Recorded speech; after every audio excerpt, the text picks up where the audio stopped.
உங்கள் லெஜண்ட் சரோனாவில் அக்ஷய திருதியை முன்னிட்டு தங்க நகைகளுக்கு பவுனுக்கு ரூபாய் 2000 தள்ளுபடி. ஏப்ரல் 22 முதல் மே 4 வரை. அக்ஷய திருதியை முன்னிட்டு தங்கம் மற்றும் வைர நகைகள் அதிரடியான தள்ளுபடி விலையில் நமது ஜிடி தங்க மாளிகை திண்டிவனத்தில். உலகெங்கும் உள்ள குமுதம் சிநேகிதி நேயர்களுக்கு வணக்கம். நான் உங்க வித்யா கார்த்திக். இந்த எபிசோட்ல என்ன பார்க்க போறோம் அப்படின்னா, இதோ வந்துருச்சு அக்ஷய திருதியை. நிறைய கான்ட்ரவர்சி இருக்கக்கூடிய ஒரு டே என்னன்னு பார்த்தா அது வந்து அக்ஷய திருதியை தான். ஒரு பக்கம் தங்கம் வாங்கினாதான் தங்கம் சேரும்னு சொல்கிறாங்க, ஒரு பக்கம் நகை கடைக்காரங்க ஜாலியாக இருக்கிறதுக்காண்டி இந்த டேட்டை வந்து க்ரியேட் பண்ணி விட்டாங்க, அதனால தான் தங்கம் வாங்குறதுக்கான்னு சொல்கிறாங்க. அப்படியெல்லாம் ஒன்றுமே இல்லை, நம்ம நினச்சதெல்லாம் வாங்கலான்னு சொல்லக்கூடிய ஒரு பண்பாக இப்போதைக்கு பேசப்படக்கூடிய ஒரு டாப்பிக்காக அக்ஷய திருதியை மாறிவிட்டது. இந்த அக்ஷய திருதியில் என்ன ஸ்பெஷல், என்ன செய்யலாம், நகை தான் வாங்கணுமா, இல்லை நகை வாங்கினா நிஜமாகவே சேருமா, சேருவதற்கு ஏதாவது ஒரு ஜாதக ரீதியாக ஜோதிட ரீதியாக ஏதாவது ஒரு அமைப்பு இருக்கா? அதனால்தான் நம்மளோட முன்னோர்களும் புராணங்கள் வாயிலாகவும் இதிகாசங்கள் வாயிலாகவும் இந்த நாள் அப்படியே கடத்தி கொண்டு வந்து நம்மக்கிட்ட கொடுத்தாங்களா? இயல்பாக ஒரு விஷயம் தெரிஞ்சுக்கோங்க, ஒரு பண்டிகையோ ஒரு விழாக்களோ ஒரு திதியோ கொண்டாடப்படுகிறது என்றால் அது இன்னைக்கு நேற்று உருவாயிருக்காது இல்லை, அது காலங்காலமாக தொன்று தொட்டு மரபு வழியாக நமக்கு கடத்தப்பட்டதாக, நம்மளுக்கு வலியுறுத்தப்பட்டதாக இருக்க வேண்டிய நாளாக இருக்கும்போது மட்டும்தான் அதனுடைய தாற்பயம் அங்கு செயல்பட முடியும். இதுதான் யதார்த்தம் இல்லையா? பங்குனி உத்திரம் அன்னைக்கு கல்யாணம் ஆச்சு, கல்யாணம் சொல்லும்போது பங்குனி உத்திரத்து அன்னைக்கு அப்படியே நேற்று வந்துச்சா பங்குனி உத்திரம்? இல்லை. தைப்பூசம் நேற்று வந்துச்சா? இல்லை. சரி, அதெல்லாம் தாண்டி அஷ்டமின்னு சொல்லக்கூடிய நம்ம ஊரில் சொல்லக்கூடிய கொஞ்சம் 8ஆம் நாள் வலுவிழந்த நாளாக சொல்லக்கூடிய அன்னைக்கு கோகுலாஷ்டமி கொண்டாடப்படுகுது, அது நேற்று இன்னைக்கெலாம் உருவாச்சா? அப்போ ஒரு பண்டிகை இல்லை ஒரு தினம் ஒரு நாள் கொண்டாடப்படுவதற்கு பின்னாடி நிறைய பழக்க வழக்கங்களுடைய ஒரு சாயலும் ஒரு பண்பாட்டு பதிவும் ஒரு வரலாறும் இருக்கும் அப்படின்றது தான் உண்மை இல்லையா? அதன் அடிப்படையில் பார்த்தோன்னா இந்த அக்ஷய திருதிக்கு ஒரு நீண்ட நெடிய வரலாறு அப்படின்றது இருக்குது. நிறைய உலகங்கள் வந்து அதுக்கப்புறம் அழிஞ்சு திரும்ப வந்து உலகங்கள் உருவாகி இந்த மாதிரி நிறைய நம்ம வந்து கேள்விகள்லாம் கேள்விப்பட்டு இருப்போம், அதன் மீதான கேள்விகளையும் வைத்திருப்போம். ஆனால் அந்த கிரேதா யுகம்னு சொல்லக்கூடிய இந்த உலகம் தோன்றுவதற்கு பிரம்மன் முதலாக தேர்ந்தெடுத்த ஒரு நாளாக கருதப்படுகிற நாள் இந்த அக்ஷய திருதியை அன்னைக்கு தான்.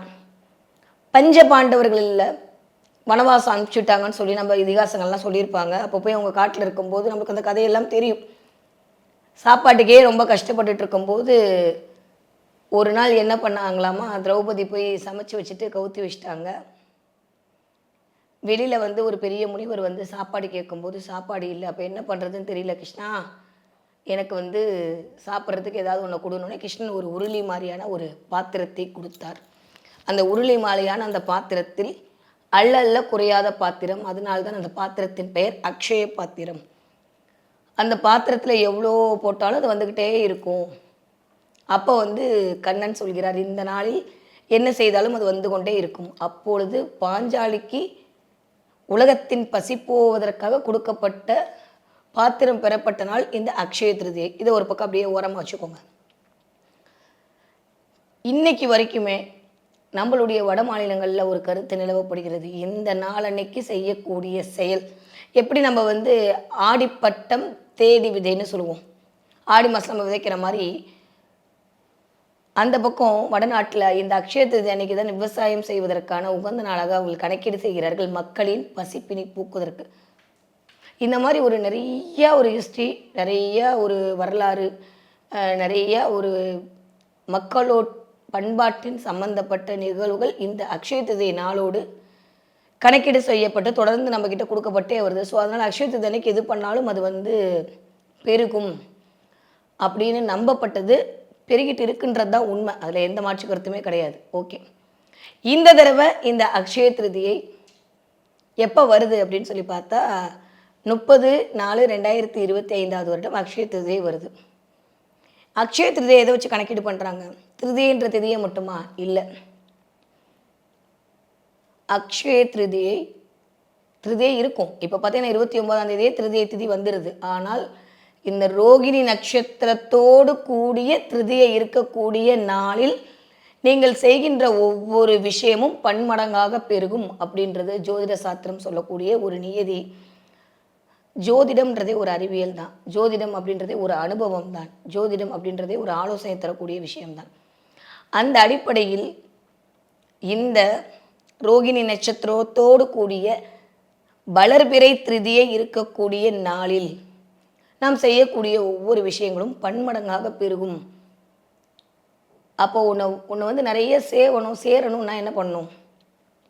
பணத்தை போய் எங்கேயாவது வாங்க முடியுமா? ஒன்று வாங்கினா சேரும்னு இருக்கு. பணத்தை போய் நம்ம எங்கேயாவது வாங்க முடியுமா? அதுவாக வரணும், வந்தால் தான் பணம். ஆனால் பொருளை போய் நம்மளால் வாங்க முடியும்ல. நமக்கு தேவைப்படுகிற, நாம் ஆசைப்படுகிற பொருளை வாங்கி வைக்கும்போது அது பன்மடங்காக பெருகும். அது எது பண்ணாலும் அன்றைக்கி பெருகும். அன்றைக்கி நீங்கள் சண்டை போட்டிங்களா, கண்டிப்பாக அந்த வருஷம் ஃபுல்லாக சண்டை போட்டுக்கிட்டே இருப்பீங்க. அன்றைக்கி நீங்கள் வந்து ஏதாவது ஒரு மளிகை சாமான் வாங்குறீங்களா, வருடம் முழுவதும் உங்களுக்கு குறையே இல்லாத மளிகை சாமான் இருக்கும். அன்றைக்கி நீங்கள் அரிசி வாங்குறீங்களா, வருடம் முழுவதும் சாப்பாட்டிற்கு தட்டுப்பாடு இல்லாமல் இருப்பீர்கள். அன்னைக்கு நீங்கள் என்ன பண்ணுறீங்களோ அது உங்களுக்கு 100 மடங்கு பன்மடங்காக பெருக போகுது. நம்ம தலைவர் சொல்வார்ல, ஒரு தடவை சொன்னால் 100 தடவை சொன்ன மாதிரின்ற மாதிரி இந்த ஒரு நாளில் நீங்கள் செய்யக்கூடிய விஷயம் 100 மடங்கு பெருகத்துக்கான மிகச்சிறந்தான வாய்ப்பை கொடுக்கக்கூடிய ஒரு நாளாக இந்த அக்ஷய திருதியினால் கணக்கீடு செய்யப்படுகிறது.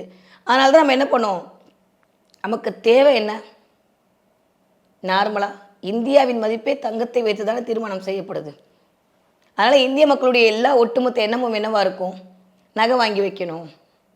வாங்கின நகை, ஏன்னா நகை அப்படின்றது இந்தியாவில் 2 விதமாக பார்க்கப்படுகிறது. ஒன்று கௌரவமாக பார்க்கப்படுகிறது, ஒன்று அவசரத்துக்கு உதவக்கூடிய மிகப்பெரிய காரணியாக பார்க்கப்படுகிறது.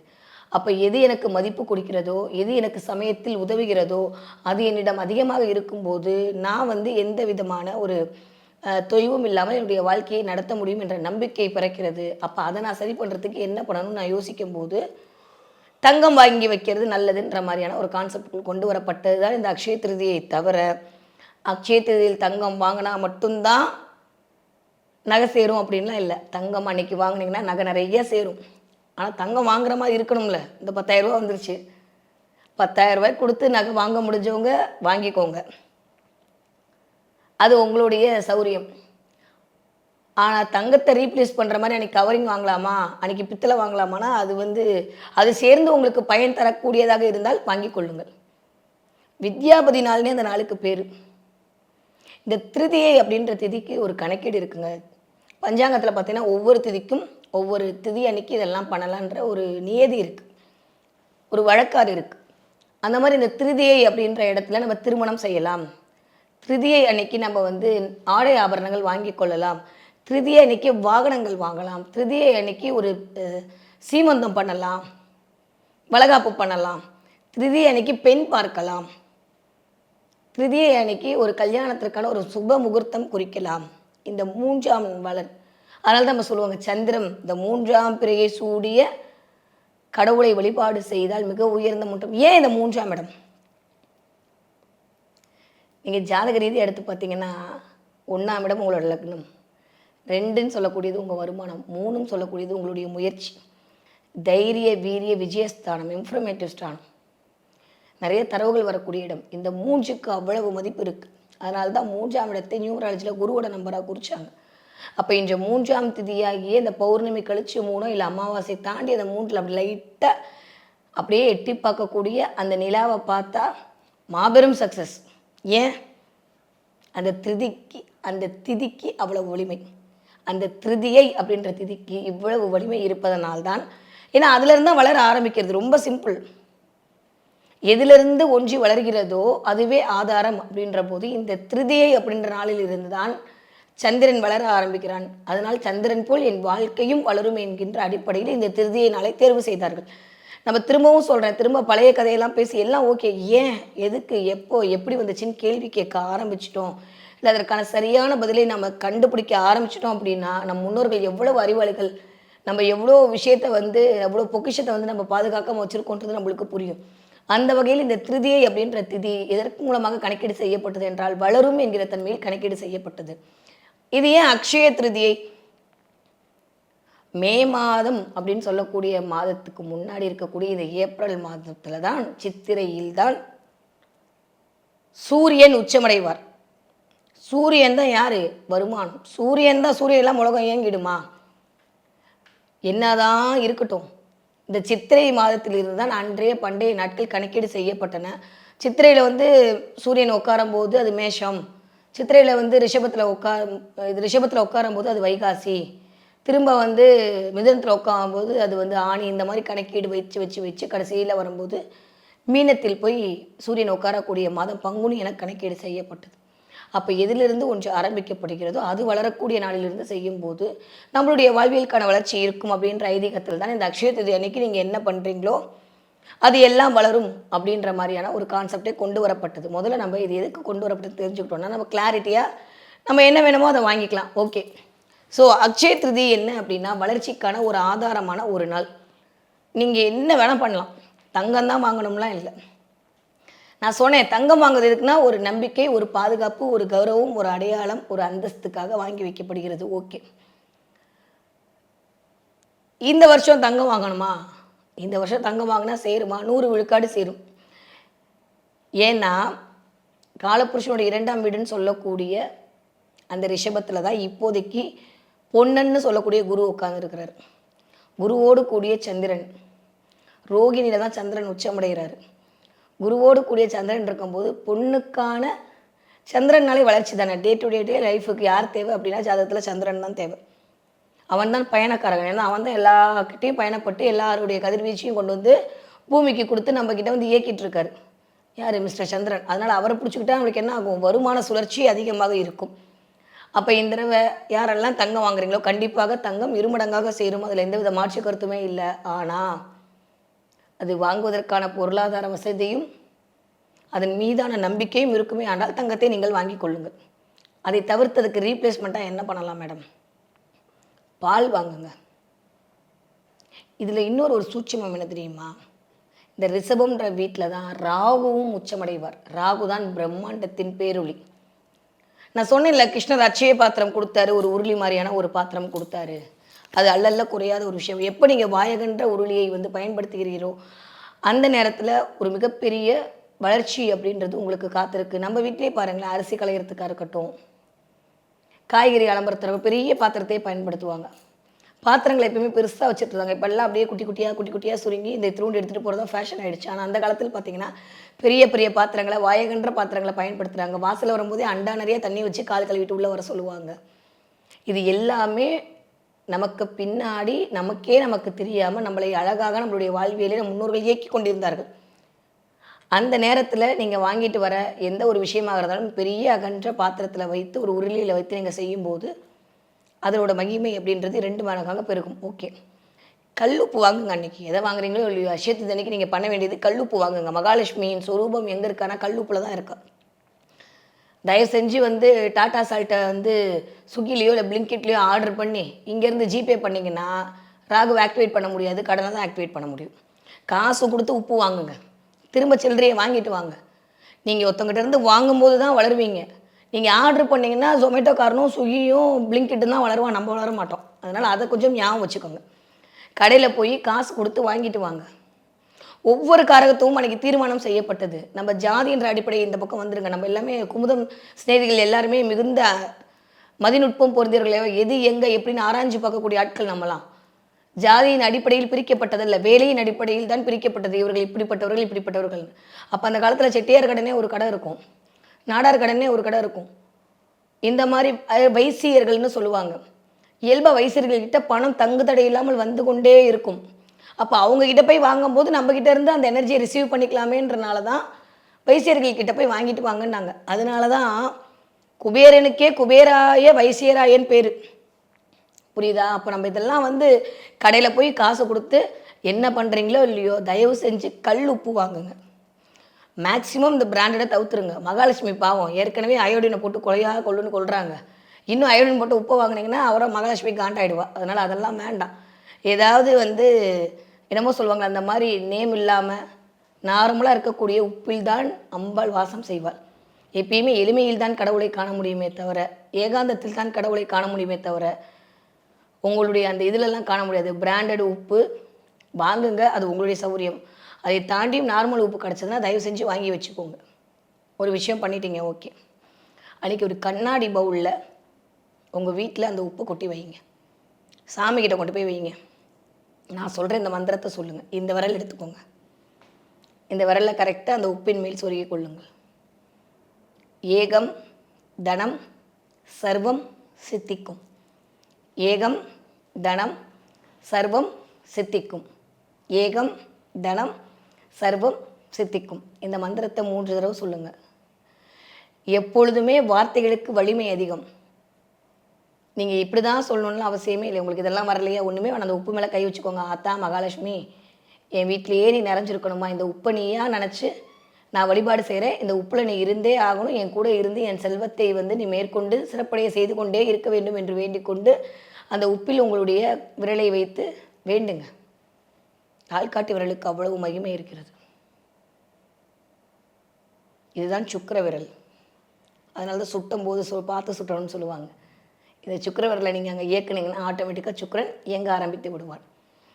நமக்குள்ளேயே இருக்குங்க. அண்டத்தில் இருப்பது தானே இந்த பிண்டத்தில் இருக்கிறது. அதனால் முடியும்னு நினைக்கிறவங்க தங்கம் வாங்குங்க. தங்கம் வாங்க முடியலன்னா கவலையெல்லாம் படாதீங்க.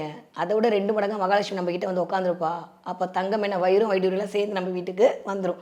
ஸோ அன்றைக்கி பண்ண வேண்டியது மகாலட்சுமியை வசியம் செய்வதற்கு இந்த ஒரு வித்தையை செய்யுங்கள். ஓகே. படிக்கிற குழந்தைங்களா இருக்கீங்க, உங்கள் பிள்ளைங்களை ஏதாவது ஒரு நல்ல கிளாஸில் சேர்க்கணும், உங்கள் பிள்ளைங்க பார்ப்புகள வர வேண்டும் என்று நினைத்தீர்கள். கலைகளுக்கின் அதிபதியே சுக்கிரன் தான். அவர் உச்சமடைஞ்சிருக்கார். இந்த கலைகளின் மூலமாக வரக்கூடிய புகழை சொல்லக்கூடியவர் சந்திரன். அப்போ உங்கள் பிள்ளைங்க போய் ஏதாவது ஒரு விஷயத்தில் ஜெயிக்கணும், சூப்பராக இருக்கணும்னு நினச்சிங்கன்னா நம்ம கண்டிப்பாக என்ன பண்ணுவோம்னா, ஞாபகம் இருக்கு அவங்களுக்கு விஜயதசமி அன்னைக்கு போய் சொல்லுவோம். ஆனால் அதை விட மிகச்சிறந்த நாள் இந்த அக்ஷய திருதியை. அன்னைக்கு போய் உங்கள் பிள்ளைங்களை எக்ஸ்ட்ரா கரிக்குலர் ஆக்டிவிட்டீஸில் போய் சேர்த்து விடுங்க. அந்த நாளில் செய்யக்கூடிய விஷயம் பிள்ளைகளுக்கு மிகச்சிறந்த பேரையும் புகழையும் கொண்டு வந்து கொடுக்கும். ஓகே. நிறைய முடிஞ்ச அரிசி வாங்குங்க. சந்திரனை இயக்கப்பழுவுங்கள். இதோடு சேர்ந்து ஒன்று பண்ணுங்கள், சாப்பாடு போடுங்க. அன்னம் அப்படின்னாலே அந்த இடத்துல யார் இருப்பா? சந்திரன் தான் இருப்பார். இதெல்லாமே என்னால் முடியல மேடம், நான் ரொம்ப வறுமை கூட்டு கீழே இருக்கேன். ஒன்றுமே பண்ணாதீங்க, உங்கள் அம்மா காலில் போய் விழுந்துருங்க. சந்திரன்னாலே அம்மா தான். அன்றைக்கி அம்மா வயசு வச்சு எப்படியாவது ஒரு 5 ரூபா உங்கள் அம்மாட்ட இருந்து வாங்கிட்டீங்கன்னா நீங்கள் குரோப்பதி தான். அடுத்த வருஷம் என்கிட்ட சொல்லுங்கள்.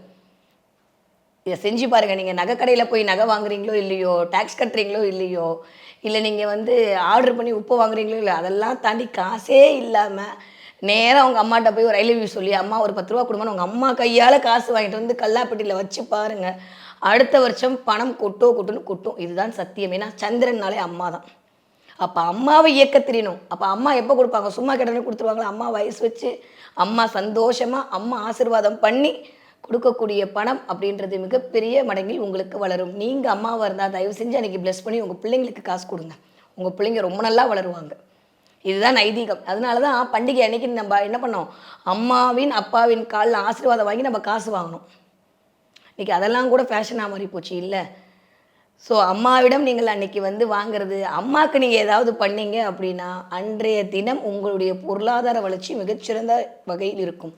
இன்னொரு சீக்ரெட் சொல்லித்தரேன் உங்களுக்கு மட்டும். உங்களுக்கு ஜாதகத்தை கட்டத்தை எடுத்துக்கோங்க. லான்னு எங்கே போட்டிருக்குன்னு பாருங்கள். அந்த லா போட்ட இடத்துலேருந்து 2ஆம் வீடு எதுன்னு பாருங்கள். மேபி மேஷ லக்னமாக இருந்தால் 2ஆம் வீடு என்னவாக இருக்கும்? ரிஷபமாக இருக்கும். ரிஷப லக்னமாக 2ஆம் வீடு என்ன இருக்கும்? மிதுனமாக இருக்கும். இது எல்லாருக்கும் தெரியும். தெரியாட்டி ஒரு கட்டத்தை டவுன்லோட் பண்ணிங்கன்னா உங்களுக்கு அந்த 12 வீடுகளும் வந்துடும். அப்போ உங்களுடைய சுயஜாதகத்தில் லா எங்கே போட்டிருக்குன்னு பாருங்கள். அதோட 2ஆம் வீடு எதுன்னு பாருங்கள். அந்த வீட்டு தன்மை கொண்ட ஹோட்டலில் போய் சாப்பிட்டுவாங்க, அன்றைக்கி காசு வந்துடும். இதெல்லாம் சீக்ரெட்டுங்க. இதெல்லாம் நிறையா நம்மளுடைய வடநாட்டவர்கள் ஃபாலோ பண்ணிக்கிட்டே இருக்காங்க. அதனால தான் அவங்க செல்வ செழிப்பில் உச்சத்தில் இருக்காங்க. ஸோ உங்களுடைய லக்னத்திலிருந்து 2ஆம் வீட்டு அதிபதி பேர் கொண்ட உணவகம்னாலே சந்திரன் தாங்க. அங்கே போய் சாப்பிட்டு பாருங்கள். உங்களுக்கு மிகச்சிறந்த பொருளாதார ஏற்றம் அப்படின்றது கண்டிப்பாக இருக்கும். அக்ஷய திருதி அன்னைக்கு நீங்கள் செய்யக்கூடிய அத்துணை காரியங்களும் வளரக்கூடியதாக இருக்கும். நீங்கள் என்னெல்லாம் நினச்சி பண்ணுறீங்களோ அன்றைக்கெல்லாம் வளரும். ஓகே, எப்போ பண்ணலாம்? சரி மேடம், புரிஞ்சிருச்சு, இவ்வளோ தூரம் சொல்லிட்டீங்க, பாயிண்ட்டுக்கு வாங்க. எப்போ பண்ணலாம்? எந்த டேயில் சேர்க்கலாம்? நல்ல நேரம் எப்போ இருக்குது? ஒரு விஷயம் சொல்லிட்டா, அன்னைக்கு தேதி என்னவோ, அன்னைக்கு கிழமை என்னவோ, அந்த கிழமை நாதனுடைய ஓரையை பிடித்து கொண்டால் ஜெயிச்சு விடலாம். இதுதான் நான் எப்போ பார்த்தாலும் என் வீடியோவில் சொல்லிகிட்ருக்கேன். அப்போ புதன் ஓரை, அந்த ஓரையை நீங்கள் பிடிச்சிக்கிட்டிங்கன்னா லைஃப்பில் அல்டிமேட்டாக ஜெயிச்சிடுவீங்க. இன்றைக்கி புதன் ஓரை வரக்கூடிய மதியம் 1 to 2, காலையில் 6 to 7. 6 to 7 கடை திறந்துருக்க மாட்டாங்க, இருந்தாலும் ட்ரை பண்ணி பாருங்கள். மதியம் 1 to 2, அதே மாதிரி இரவு 8 மணிக்கு 6:30 மணிக்கு மேலேயே அந்த ரோகிணி அப்படின்றவர் கடந்து திதி முடிஞ்சிடும். ஆனால் ரோகிணி வந்து 8 மணி வரைக்கும் இருக்குது. ஸோ நம்ம அன்றைக்கி 8 மணி வரைக்கும் நம்மளுக்கு வந்து என்னென்ன தேவையோ அதெல்லாம் வாங்கி மகிழ்வதற்கான நேரமாகத்தான் இருக்கிறது. ஸோ 8 மணி வரைக்கும் உங்களுக்கு என்னென்ன முடியுமோ அதெல்லாம் வாங்குங்க. இந்த குளிகை நேரம் அப்படின்றத மட்டும் தவிர்த்து விடுங்கள். யமகண்ட நேரத்தை மட்டும் தவிர்த்துருங்க. இந்த 2 மட்டும் தவிர்த்துட்டு காலையில் 9:30 to 10, காலையில் 8:30 to 9, 9:30 to 10, இந்த பக்கம் 10:30 to 12, கீழே வந்தீங்கன்னா 4 to 5, 6 to 7 எல்லாமே மிகச்சிறந்த நாளாகத்தான் நேரமாகத்தான் இருக்கிறது. ஒருவேளை தங்கம் வாங்க முடியலன்னா தயவு செஞ்சு வெள்ளி வாங்கிட்டு வாங்க. ஒரு 150 ரூபா நம்மளால் செலவு பண்ண முடியாதா? 150 ரூபா போட்டு 200 ரூபாயை வெள்ளி காயின் போயிட்டோம். ஒரே 1 கிராம் வெள்ளி, அதுவும் தாமரை பூ போட்ட வெள்ளி காயின் வாங்கிட்டு வாங்க. பின்னாடி எடுத்து பாருங்கள், இந்த ஓம் போடுறதெல்லாம் விட்டுருங்க. தாமரை பூ போட்ட வெள்ளி காயின் இருந்ததுன்னா உங்களுக்கு அடிச்சிச்சு ஜாக்பாட் அன்னைக்கு. அந்த வெள்ளி காயினை வாங்கிட்டு வாங்க. 6 to 7 வாங்கிட்டு வந்து உங்கள் வீட்டு பூஜை அறையில் ஒரு கல்லுப்பு எடுத்து அந்த கல்லுப்பின் மூல் அந்த வெள்ளி காயினை சொருகி அதுக்கு ஒரு சந்தன குங்குமம் வச்சு அதை மகாலட்சுமியாக உருவகம் பண்ணி அன்னைக்கு அம்மா நீ இது நிறைய என்கிட்ட சேர்ந்துக்கிட்டே இருக்கணும்னு அந்த சுக்கிரனை நீங்கள் இயக்கி விட்டீர்களே ஆனால் வெள்ளியும் தங்கமும் உங்கள் வீட்டில் கொட்டிக்கிட்டே இருக்கும், சௌபாகியம் நிறைந்து கொண்டே இருக்கும். அனைவருக்கும் என்னுடைய மீனாட்சியின் ஆசையால் அல்லல்ல குறையாத செல்வ வளமும் நீடித்த ஆயுளும் நீண்ட புகழும் கொடுப்பதற்கு இந்த அக்ஷய திருதியை கண்டிப்பாக உதவும் என்ற நம்பிக்கையில் விடைபெறுகிறேன். நன்றி, வணக்கம். உங்கள் லெஜண்ட் சரோனாவில் அக்ஷய திருதியை முன்னிட்டு தங்க நகைகளுக்கு பவுனுக்கு ரூபாய் 2000 தள்ளுபடி. ஏப்ரல் 22 முதல் மே 4 வரை. அக்ஷய திருதியை முன்னிட்டு தங்கம் மற்றும் வைர நகைகள் அதிரடியான தள்ளுபடி விலையில் நமது ஜிடி தங்க மாளிகை திண்டிவனத்தில்.